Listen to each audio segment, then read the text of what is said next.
시청자 여러분 안녕하십니까? 새롭게 바뀐 JTBC 아침 뉴스입니다. 오늘자 아침 신문부터 살펴보겠습니다. 먼저 전북일보입니다. 14개 시군의회에서 의장단 선출이 이어지고 있는 가운데 일부 의회에서 잡음이 일고 있습니다. 민주당 전북도당에 따르면 완주군 의회에서는 후반기 의장으로 선출된 김재천 군의원이 당내 인사가 아닌 무소속 군의원을 부의장으로 지지해 민주당에서 징계를 논의할 예정입니다. 또 김제 시의회에서는 최근 민생당에서 이적한 시의원들이 의장단 후보로 선출돼 민주당 시의원들의 반발 조짐이 일고 있습니다. 전북도민일보입니다. 본격적인 장마철을 앞두고 있지만 침수 위험이 큰 재해 위험지구에 대한 정비가 늦어지고 있습니다.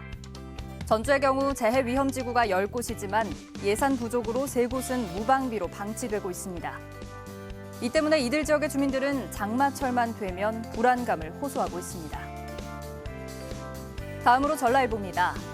그동안 전북이 참여하거나 주관해온 국내외 문화와 관광, 무역 행사가 코로나19 사태로 줄줄이 취소되거나 연기되고 있습니다. 해마다 5월부터 11월까지 홍콩과 중국에서 열리던 무역 박람회는 보류됐고 7월 하노이 식품 박람회는 10월로 연기됐습니다. 도내 행사의 경우 해마다 7월에 무주에서 열리던 세계 태권도 문화 엑스포가 11월로 연기됐고 글로벌 무술문화 교류 축제의 규모는 축소됐습니다. 마지막으로 새전북신문입니다. 코로나19 사태로 도내 소상공인이 빌린 긴급 경영 안정자금이 1조 원을 넘은 것으로 추정됩니다.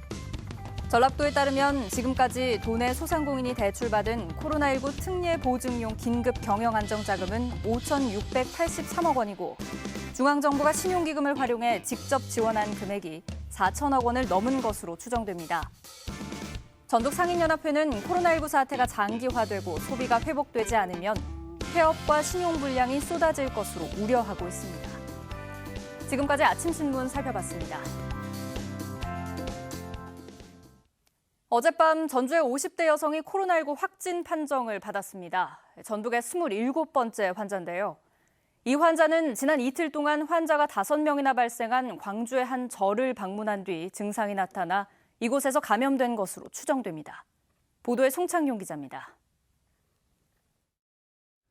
어젯밤 전주의 50대 여성이 코로나19 확진 판정을 받았습니다. 이 여성은 전주 덕진선별진료소에서 양성 판정을 받아 원광대병원에서 치료를 받고 있습니다. 전북의 27번째 환자입니다. 이 여성은 지난 26일부터 오한과 발열, 몸살 증상이 나타난 것으로 확인됐습니다. 이날 광주의 광륵사를 방문했는데 이곳은 어제와 그제 이틀 동안 광주에서만 5명의 확진자가 발생한 곳입니다. 이 사찰에는 지난 23일 광주에 34번 확진자가 다녀간 것으로 확인됐습니다. 광주발 코로나 감염의 가능성이 높습니다. 전주시는 어젯밤 이 여성의 자택과 여성이 운영하는 공인중개사 사무실을 소독했습니다. 그리고 이 사무실을 방문한 모든 시민에게 보건소에서 검사를 받으라고 당부하고 추가 접촉자와 동선을 조사하고 있습니다. JTBC 뉴스 송창용입니다. 의료복지사회적협동조합은 지역 주민과 의료인이 의료기관을 운영하기 위해 만든 사회적 기업입니다. 과잉 진료 없는 합리적인 의료체계를 중심으로 전북에는 현재 2곳이 운영 중인데요. 의료복지협동조합의 실태와 과제를 살펴봅니다. 먼저 정원희 기자입니다. 지난 2004년 창립한 전주 의료복지 사회적 협동조합입니다. 6년 전 사회적 기업 인증을 받은 뒤 한의원과 치과, 노인복지센터를 운영하고 있습니다. 과잉 진료를 없애고 합리적이고 양심적인 진료를 추구하고 있습니다. 조합원은 1,500여 명. 조합원이 주인인 의료기관으로서 믿고 맡길 수 있는 의료체계가 장점입니다. 가진 거 없는 사람은 병원에 가도 항상 소외되는 느낌이 있는데 정말 이웃 같은 편한 곳이에요. 그래서 과잉 진료도 안 하고 환자를 오면 진심으로 대해주고. 익산의 의료복지 사회적 협동조합은 2년 전에 첫 발을 내디뎠습니다. 570여 명의 주민들이 3년간의 준비 끝에 보건복지부의 정식 인가를 받았습니다. 가장 먼저 문을 연 의료기관은 한의원. 직장인을 위해 진료는 새벽 5시 반부터 시작되고 조합원은 할인 혜택도 받을 수 있습니다. 아침에 시간이 내서 출근 전에 치료하는 분들이 상당히 좋아를 하시죠. 혜택을 드릴 수밖에 없어서 많이는 못 드리지만 그래도 열심히 드리려고 노력을 하고 있습니다. 사회적 기업인 만큼 두 곳 모두 지역을 위한 활동도 꾸준히 펼치고 있습니다. 방문 진료와 찾아가는 의료봉사, 생활건강교실 등을 통해 건강한 지역을 만드는 데 힘을 보태고 있습니다. 무엇보다 영리가 목적인 일반 병원과 달리 지역 주민과 의료인이 함께 운영하며 공공의 이익을 지향합니다. 의사가 갑인 병원이 아닌 내가 주인인 병원, 내가 주인인 내 병원에 가서 내가 편하게 진료를 할 수 있고 치료를 할 수가 있잖아요. 이런 의료복지 사회적 협동조합은 5만 원 이상 출자금만 내면 누구나 조합원이 될 수 있고 병원을 이용할 때 한약 같은 일부 비급여 분야에서 할인 혜택을 받을 수 있습니다. JTB 뉴스 정원익입니다. 이런 의료복지 사회적 협동조합은 전국적으로 25곳이고 전북에서는 2곳이 운영 중입니다. 하지만 흑자 운영보다는 대부분 적자로 운영되고 있습니다. 사회적 협동조합의 성공을 위한 과제를 알아봤습니다. 계속해서 김진형 기자입니다. 전주 의료복지 사회적 협동조합은 3년 전 가정의학과를 없애고 치과를 새롭게 열었습니다. 환자가 많지 않았던 데다 의료진과 뜻이 맞지 않았기 때문입니다. 소명을 가지고 함께 할 수 있는 의료진만 있다고 하면은 사실 굉장히 경영적 측면에서도 운영이 더 어렵진 않아요. 저희와 같은 뜻을 같이 하는 의료진을 구한다는 것이 굉장히 어렵고 그만큼 안정적인 의료진 확보는 의료복지 사회적 협동조합의 성공적인 안착을 위한 필수 과제입니다. 병원을 자주 이용하는 충성도 높은 조합원을 모으는 것도 중요합니다. 적어도 2,000명 수준의 조합원을 유지해야 적자를 면할 수 있는데 익산 의료복지 사회적 협동조합의 경우 조합원이 620여 명에 불과합니다. 정말 우리 의료사업의 충성심이 강한 조합원들이 어느 정도 다 그럴 수는 없어요. 어느 정도만 된다 하더라도 정말 의료사업이 번창하는데 크게 도움이 될 것 같고 전국적으로 25곳의 조합이 있는데도 잘 알려져 있지 않은 만큼 적극적인 홍보 전략 역시 요구됩니다.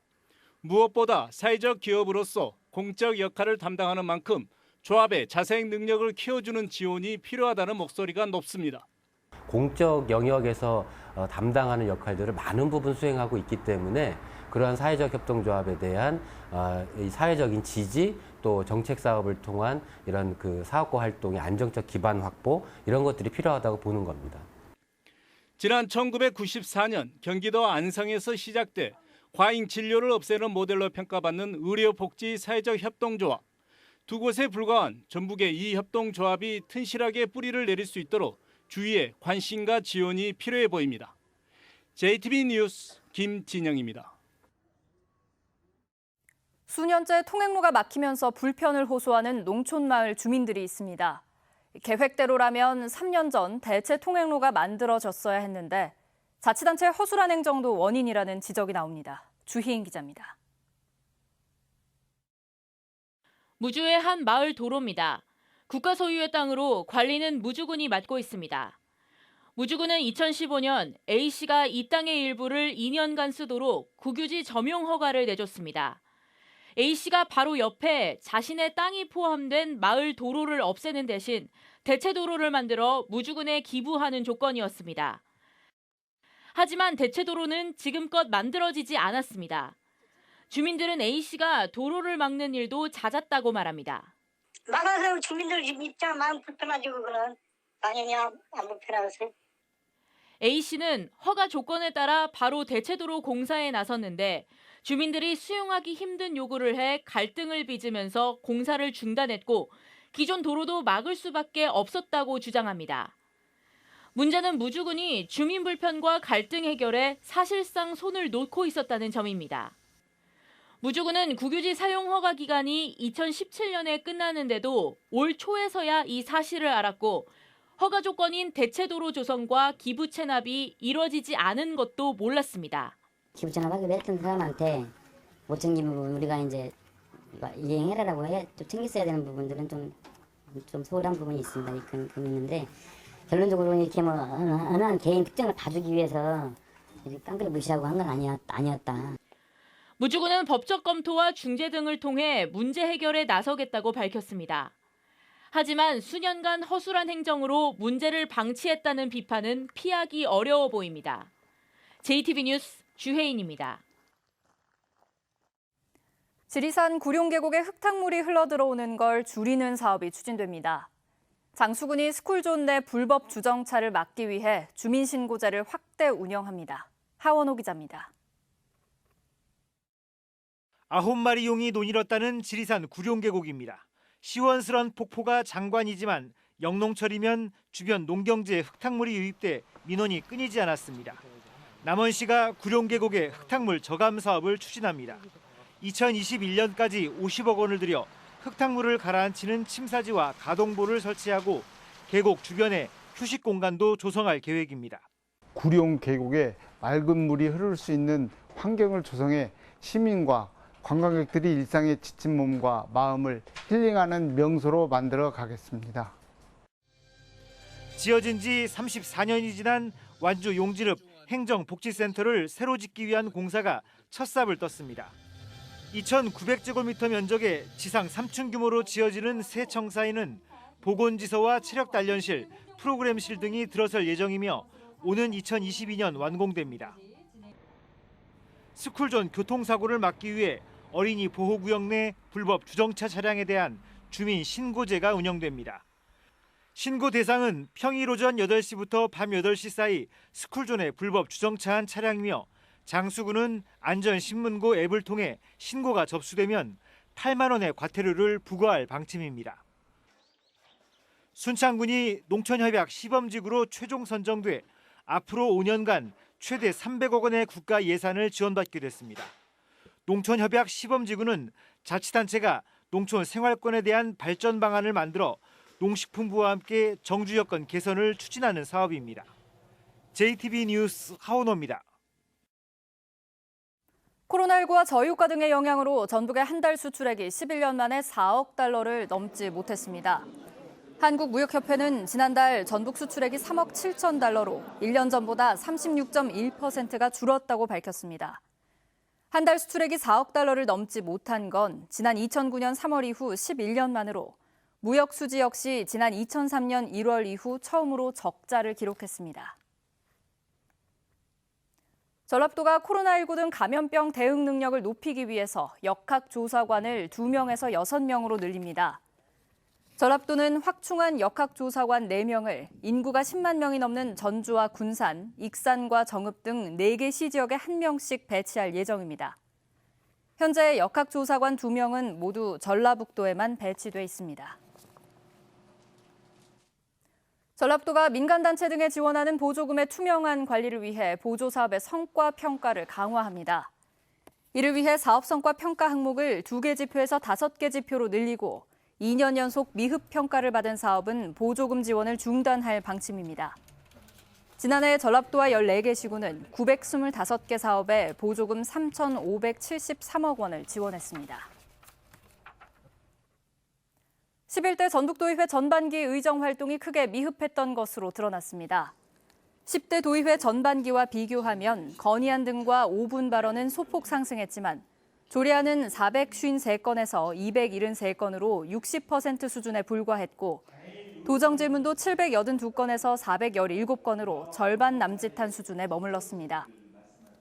11대 전북도의회는 의장의 뇌물수수 혐의 등 잇단 추문으로 신뢰도가 크게 추락하고 의원들의 의정 활동마저 전반적으로 미흡해 재량 사업비로 5점을 남긴 10대에 이어 낮은 평가가 나오고 있습니다. 전북은 오늘 차차 흐려져 오전에 서해안부터 비가 내리기 시작해 낮에 전 지역으로 확대되겠습니다. 이번 비는 내일 오전까지 이어진 뒤 오후에 그치겠습니다. 내일까지 예상 강우량은 전북 북부 지역의 경우 50에서 100mm, 남부 지역의 경우 30에서 80mm입니다. 군산과 익산에는 호우 예비특보가, 서해남부 전해상에는 풍랑 예비특보가 내려져 있습니다. 비가 내리면서 오늘 낮 최고 기온은 어제보다 3, 4도가량 낮은 24도에서 27도 사이에 머물겠습니다.